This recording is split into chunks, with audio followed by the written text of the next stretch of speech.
Oh, we got Catherine here too. All right, yeah. It's a big deal today. Bring the Mwah. heavy You doing hitters. good? I'm doing great, thanks. Good to see everybody. Good morning. Good morning. He's doing great. Good morning. Good morning. What a spectacular day it is today. I want to, first of all, thank all the elected officials who are acknowledged for joining us, including our Borough President, Donovan Richards, and many of my partners in state and local government. I also want to recognize the Chief Executive Officer and Chairman of the MTA, Jano Lieber. Let's give him a round of applause for everything he's done. Let's just get this rolling. I'm so excited about this project. It is something that, people often dream big, but the execution becomes impossible. People give up on their dreams, or they take a plan and put it on a shelf. It gets dusty over years, and it feeds the cynicism that government can't get things done anymore.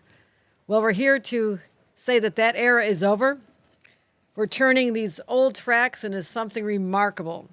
A clean, fast, 14-mile light rail line, a connection between Brooklyn and Queens like never before.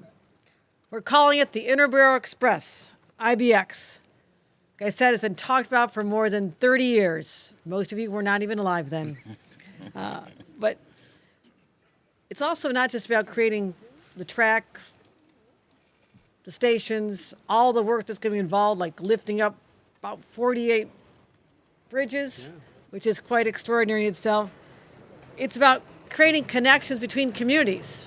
This is about bringing people together, that the outer boroughs are now joined, that there's not a requirement that if you want to go see your mother in Queens from Brooklyn, that you have to go into Manhattan first. Now, Manhattan is a lovely place, but why did people envision a world where you had to go there first to be able to come out to another borough? That will not be the future. IBX will deliver for 900,000, nearly 1 million people who live in this corridor and hundreds of thousands who work nearby. They'll be able to make those connections seamlessly. Be able to get one part of Brooklyn to Queens much faster than ever would before. We're talking about shaving off a lot of time. In fact, from when we first unveiled this, we've already found ways to save another 10 minutes or so. Yeah. Let's make it 12. See, that's what I do to people. Everybody's real proud of what they do, and I'm like, we can do a little bit better, a little bit faster, a little bit smarter. But the IBX will change everything with connecting 17 subway lines, 50 bus routes, and the Long Island Railroad, all one seamless connection. It'll open up a whole new world of opportunity without adding traffic on our clogged roads. Like I said, it'll serve about 160,000 riders a day. Get this. A ride from end to end will take 32 minutes. 10 minutes less than the initial estimate. 32 minutes. Riders will save 30 minutes each way. If you're a round-trip commuter, guess what? That's an hour. An hour back in your life. To be able to see your kids a little bit longer at the end of a workday. Be able to maybe go for a run in the morning, a little exercise. We all need it. Pack school lunches. So I'm so proud of this because it's all about lifting up people's quality of life. That is what I'm dedicated to. Keep people safe, but making them have a phenomenal life here in the great state of New York. This is one step forward. So today, here's the next big step. Officially kicking off the design team, project design phase, thanks to a $166 million state investment. That means a lot of planning is going to occur. Looking at the stations, tracks, vehicles, signals, so we can get shovels in the ground and make this become a reality. Now, I got something for all the naysayers. Know this about me. When I say I want something done, it happens. So the era of waiting, dreaming, speculating, wondering why not, I say it's going to happen. We brought many, many other projects to life, or completed projects in the making. The third track on the Long Island Railroad was initiated before, but we got it done on time and under budget. Long Islanders have a one-seat ride to the east side with Grand Central Madison. We opened that together. One thing I'm really proud of when you talk about infrastructure, and I love infrastructure, the Gateway Tunnel. How many presidents and governors of New Jersey and New York and mayors did we go through before we finally got it launched? It's happening, my friends. We also implemented congestion pricing that's been talked about since, I think, Mayor Bloomberg was in office. And I applaud everybody for their patience. We got it done. And those are ways that we help make our city smarter, more efficient, a better place to live. We're also advancing the 2nd Avenue subway extension, talked about, I think, since the 1940s. That's how we serve transit deserts in Harlem. We also just, this summer, announced more progress on our steps to have a brand new Midtown bus terminal. So no longer do you have to go past that eyesore and say, why? Why does the great city of New York have this as our primary way to transport people on buses? We kicked off construction in May after years of inaction. And we got the White House to move ahead on Penn Station. Something I had conversations with the president about in my congratulatory call back in November. Meetings about it in November, March, phone calls again recently, saying, let's get this moving. Now, they're going to need a lot of help from the MTA, right, Jano? But we'll be great partners, and I'm really proud that they're picking up the entire tab. Yay, save some money for us here. So even having the partners in government at the federal level taking a major, major role in getting this done is something I'm enormously proud of.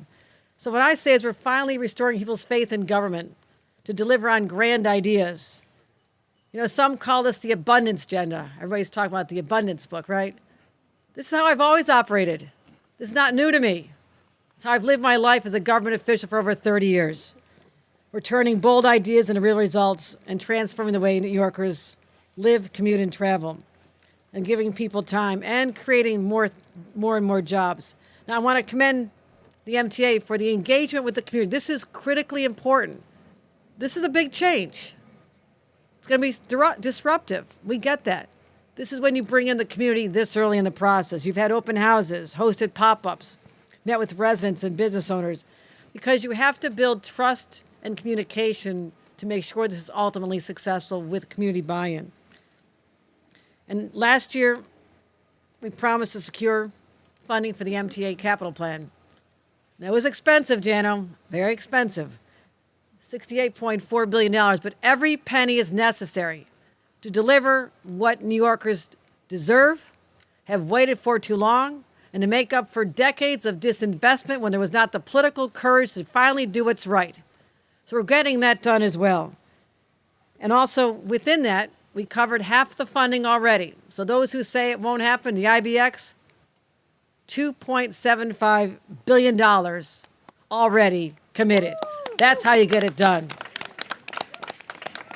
So many of you stood with us back in, you were there back in January of 2022. I think I've been governor just a few months. One of those projects says, Jana, what do you got out there? What's something new and exciting he won't expect to move ahead? He put this in front of me. I said, done. We're going for that one. Some of you had doubts, but I'm here today to say that this project, this next critical step, is truly moving forward. So let's keep building. No more talking. Let's get it done. And let's continue to show New Yorkers what bold vision looks like, but not just a vision, what the implementation and reality is also looking like in just a few years from now. Thank you, everyone, for keeping the faith. Let's get it done.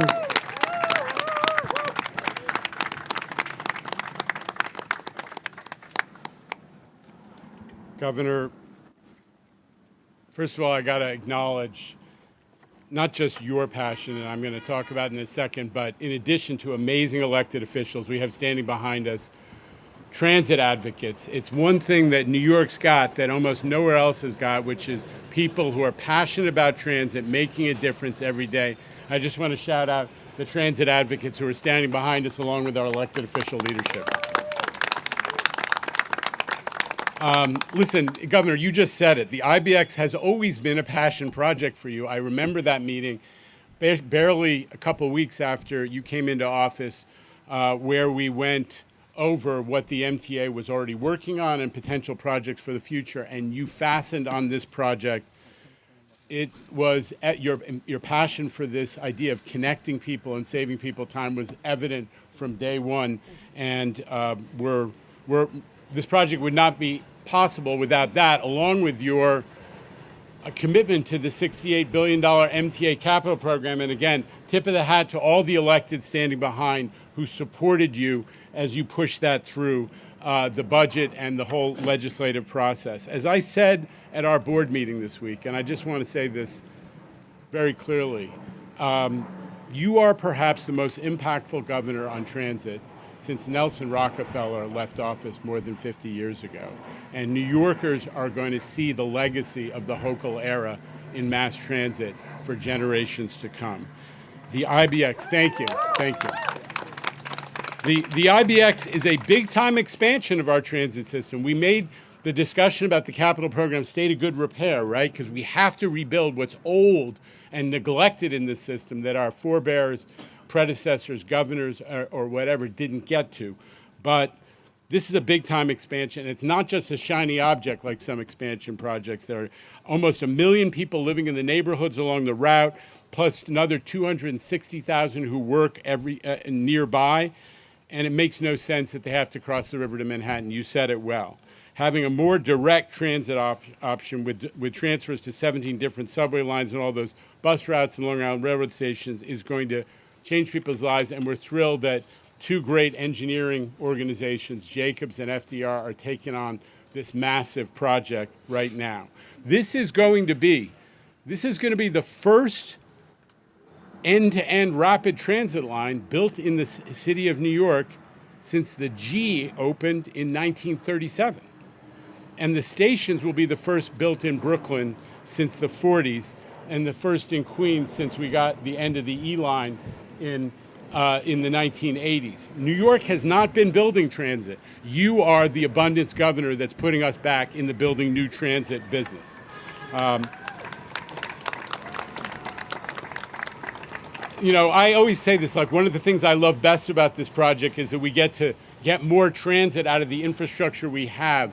We love our friends who operate freight trains along here, but oh my God, look around. This is where we're going to take an existing underutilized infrastructure asset and turn it into so much more transit. But great as it is, there's a lot of work to convert. Governor and I were talking about the 40 plus bridges and the tracks and the signals and the elevators and the stairways and on and on and on, the connections to the existing subway. We're going to have to get it done, and that's where obviously the capital program comes in. But don't kid yourself. Today is a huge milestone. I am so proud that we're moving back into the transit building business, expansion business, and I look forward to coming back here with you and not very grown-up baby Nina to celebrate the groundbreaking not too long from now. So thank you to everybody who's made this possible, especially Governor Hochul. Please welcome to the podium Queens Borough President Donovan Richards. All right. Well, good morning, Brooklyn. Never thought I would start my morning saying that, but it is Queens in the house. All right. Queens is in the house, definitely. I want to first start by thanking Governor Hochul. Let's give it up for Governor Hochul for not only bringing us all together, but putting her money where her mouth is. And of course, to my brother, I have to acknowledge he's not here, Brooklyn Borough President Antonio Reynoso. Thank you for stamping all of our passports here in Brooklyn this morning. And thank you for your leadership, brother, and partnership in getting this done. And, you know, it takes a lot for us to cross the border to be here. So our existence should tell you how much the IBX means to people from Queens. Not only do we want the IBX, we need the IBX. Now, most of the time when we talk about transit deserts in Queens, we talk about the Rockaways or Rosedale or Bayside, but there are other neighborhoods that are transit deserts as well. We talk about Middle Village, Glendale, and Ridgewood. They're right up there too. But this is where the IBX comes in. Instead of having to travel through Manhattan, and make no mistake, Manhattan is actually the outer borough now. to get to Brooklyn, we're talking about a 40-minute end-to-end straight shot between our boroughs. We're talking about cutting commute times in half, if not more, and we're talking about opening up new job and economic opportunities that have never existed before. And make no mistake that Jackson Heights has some of the best food, so we look forward to our Brooklyn people coming to spend their money in Queens. The IBX is a direct investment in making both Queens and Brooklyn boroughs where you can live, work, and play without having to leave. But cutting commute times is also an investment in ensuring our families have more time together at home. And as a working dad from a transit desert myself, I cannot put into words how much and how meaningful it is just to have an extra hour with our families. All of that plus connection to 17 different subway lines and the Long Island Railroad make the IBX a game changer. And let's also talk about the impacts on climate change. If you want to get people out their cars, you have to give transit access to communities. If you want to cut these emissions to get people out their cars, this is one way of doing it. So I know I've been a supporter since day one. We talked about January 2020. I remember that day, and I know Brooklyn Borough President Reynoso was there as well, and that's because we both see the kind of potential this IBX project can unlock for both of our boroughs. Governor Hochul recognizes that too, and I can't thank her enough once again for her vision and leadership, and we have a running theme in Queens. Queens get the money. She always brings her checkbook, so I want to thank you for that. And the same goes for Jano Lieber. We got our bus redesign plan done. It's running smoothly, $40 million in excess in capital to Queens bus redesign. Thank you for making that happen. Now that we finally have the engineer in place, I can't wait to see the official plans. We're one step closer to putting shovels in the ground. All aboard. Congratulations to everyone who got us here. I also want to acknowledge the person who's driving this initiative from my administration, our head of state operations, Catherine Garcia. Kathy, you want to say anything while you're up here? The only thing I want to say is that I am so committed to helping fulfill the governor's vision. All of what she talks about is how do we have more housing, more jobs, more time with our families. And this is going to be a complicated project. And we are going to need to take the time to get the engineering right. But I think you can see her vision here today about how we move this forward. So thank you very much again, Governor Hochul. Thank you for joining us. That concludes our program. Thank you for attending. We look forward to seeing you again. Hey, Leroy. How are you? I'm good. Good How to you see doing? you. All right, good.